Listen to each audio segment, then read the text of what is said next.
आप देख रहे हैं इंडिया टाउन न्यूज, भारत की बात। नमस्कार, आप देख रहे हैं इंडिया टाउन न्यूज और मैं हूं आपके साथ सुरभि शुक्ला। स्वागत है आपका हमारे खास बुलेटिन दुर्ग भिलाई की खबरों में। तो चलिए बुलेटिन शुरू करने से पहले एक नजर डालते हैं आज की हेडलाइंस पर। आईटीएमएस कैमरों की नजर में दुर्ग, नियम तोड़ने पर सीधे ई चालान, अब नहीं बचेगा कोई उल्लंघन करता। दुर्ग में विकास बजट को मंजूरी, पार्षदों की चर्चा के बाद बजट पास, महापौर का विकास रोडमैप स्वीकृत। कुम्हारी में अफीम के साथ आरोपी गिरफ्तार, दुर्ग पुलिस की बड़ी कार्रवाई, लाखों की नकदी और अफीम बरामद।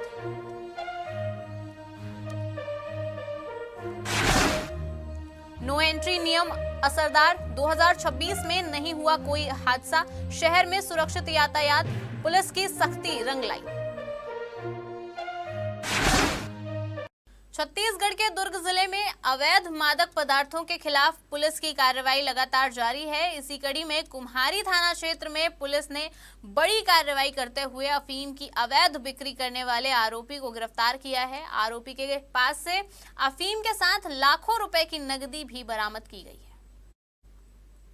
दरअसल दुर्ग पुलिस को मुखबिर से सूचना मिली थी कि कुम्हारी के खारून ग्रीन कॉलोनी के पास एक व्यक्ति अफीम रखकर उसकी बिक्री कर रहा है।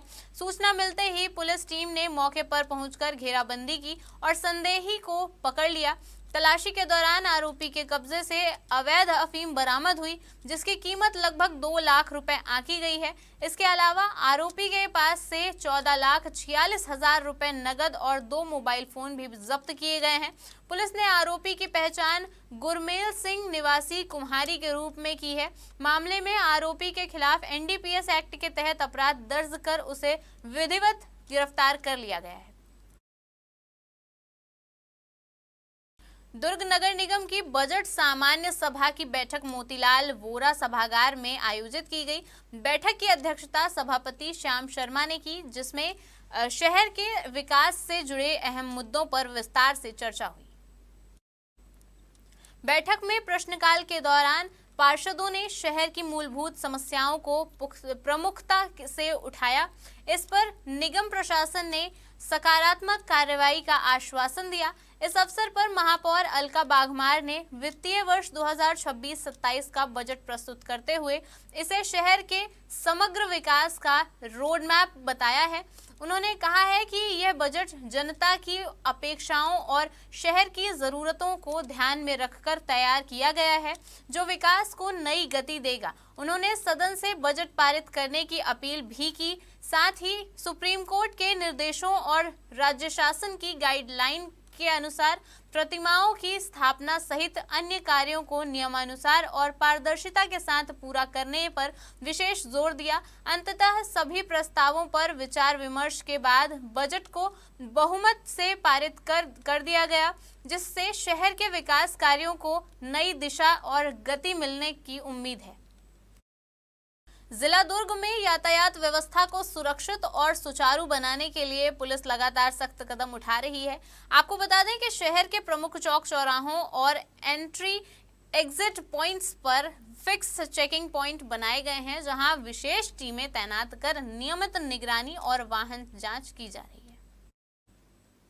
दरअसल शहर के भीतर निर्धारित समय में भारी वाहनों के प्रवेश पर सख्ती से रोक लगाई गई है। इस अभियान के सकारात्मक परिणाम सामने आए हैं, जहां 2026 में 17 मार्च तक जिले में भारी वाहनों से जुड़ी एक भी सड़क दुर्घटना दर्ज नहीं हुई है।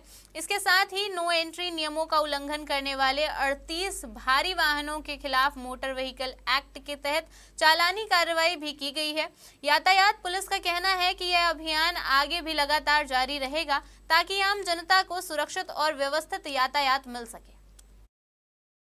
दुर्ग ग्रामीण विधानसभा क्षेत्र के ग्राम निकुम कुथरेल और कोनारी में स्थानीय साहू समाज द्वारा भक्त शिरोमणि माता कर्मा जयंती धूमधाम से मनाई गई। इस आयोजन में मुख्य अतिथि के रूप में दुर्ग ग्रामीण विधायक ललित चंद्राकर सम्मिलित हुए। इस अवसर पर विधायक ने क्षेत्रवासियों को माता कर्मा जयंती की हार्दिक शुभकामनाएं दी।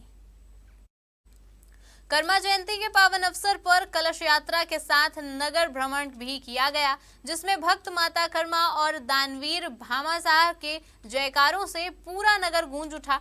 इस मौके पर समाज के प्रतिभावान छात्र छात्राओं और समाज के उत्थान के लिए काम करने वाले सम्मानित व्यक्तियों का सम्मान भी किया गया।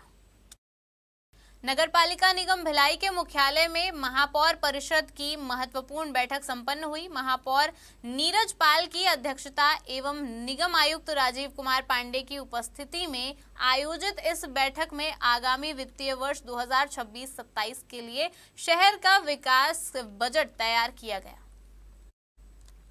बैठक में आयुक्त राजीव कुमार पांडे ने निगम द्वारा तैयार किया गया बजट महापौर के सामने प्रस्तुत किया। इस दौरान महापौर ने बजट के प्रावधानों पर विस्तार से चर्चा की, जिसमें परिषद के सदस्यों ने शहर हित में अपने सुझाव साझा किए। गहन विचार विमर्श के बाद परिषद में जनहितैषी योजनाओं और शहर की आवश्यकताओं को प्राथमिकता देते हुए बजट में जरूरी संशोधन किए गए। आपको बता दें कि इसके बाद वित्तीय वर्ष 2026-27 के बजट को अंतिम निर्णय के लिए सामान्य सभा में भेजने का सर्वसम्मति से निर्णय लिया गया। अंतर्राष्ट्रीय संस्था प्रजापिता ब्रह्मकुमारी ईश्वरीय विश्वविद्यालय द्वारा अपने 90 वर्ष नवदशकोत्सव के उपलक्ष्य में सेक्टर 7 स्थित पीस ऑडिटोरियम में मीडिया परिचर्चा का आयोजन किया गया। मीडिया परिचर्चा में भिलाई सेवा केंद्रों की निदेशिका ब्रह्मकुमारी आशा दीदी ने संस्था की स्थापना और उसके उद्देश्य के बारे में विस्तार से जानकारी दी। ब्रह्मकुमारी आशा दीदी ने बताया कि पाकिस्तान के सिंध क्षेत्र से 1936 में इस यज्ञ की शुरुआत हुई थी। ब्रह्मा बाबा ने अपनी संपत्ति माताओं और बहनों के ट्रस्ट में समर्पित कर दी थी। तब से लेकर आज तक ब्रह्मकुमारी संस्था 140 देशों में 8000 से अधिक सेवा केंद्रों के माध्यम से समाज के हर व्यक्ति को निशुल्क राजयोग, मेडिटेशन, सकारात्मक जीवन शैली और तनाव प्रबंधन की सेवाएं प्रदान कर रही है। वहीं इस अवसर पर वरिष्ठ राजयोग शिक्षिका ब्रह्मकुमारी प्राची दीदी ने कहा कि गहन राजयोग मेडिटेशन से व्यक्ति अपने जीवन की नेगेटिविटी से अलग होकर सकारात्मक ऊर्जा से जुड़ सकता है। नगर पालिका निगम भिलाई के आयुक्त राजीव कुमार पांडे ने जोन 2 वैशाली नगर और कैलाश नगर क्षेत्र का विस्तृत दौरा कर विकास कार्यों और व्यवस्थाओं का जायजा लिया। इस दौरान उन्होंने मियावाकी पद्धति से सघन वृक्षारोपण, अतिक्रमण हटाने और जल संरक्षण जैसे अहम मुद्दों पर अधिकारियों को दिशा निर्देश दिए। इस दौरान इंदु आईटी के पीछे निगम के खाली भूखंड का निरीक्षण करते हुए आयुक्त ने बताया कि यहां मियावाकी पद्धति से पौधारोपण की पूरी तैयारी कर ली गई है। साथ ही शांति नगर के निवासियों ने आयुक्त से मुलाकात कर नई सड़क निर्माण की मांग रखी है, जिस पर आयुक्त ने नियमानुसार प्रस्ताव जल्द तैयार कर लिया है। दुर्ग जिले में सुरक्षित और सुव्यवस्थित यातायात व्यवस्था बनाए रखने के लिए ट्रैफिक पुलिस ने सख्ती बढ़ा दी है।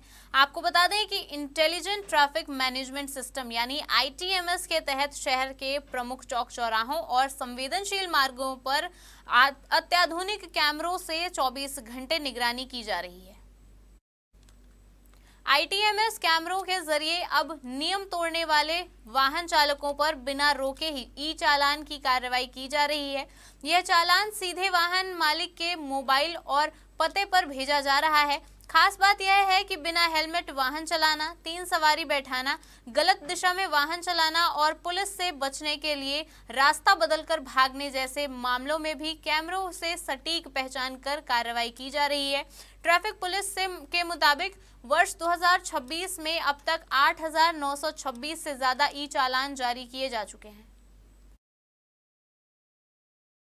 हमारे खास बुलेटिन दुर्ग भिलाई की खबरों में फिलहाल इतना ही। देखते रहिए इंडिया टाउन न्यूज, भारत की बात। नमस्कार। आप देख रहे हैं इंडिया टाउन न्यूज, भारत की बात।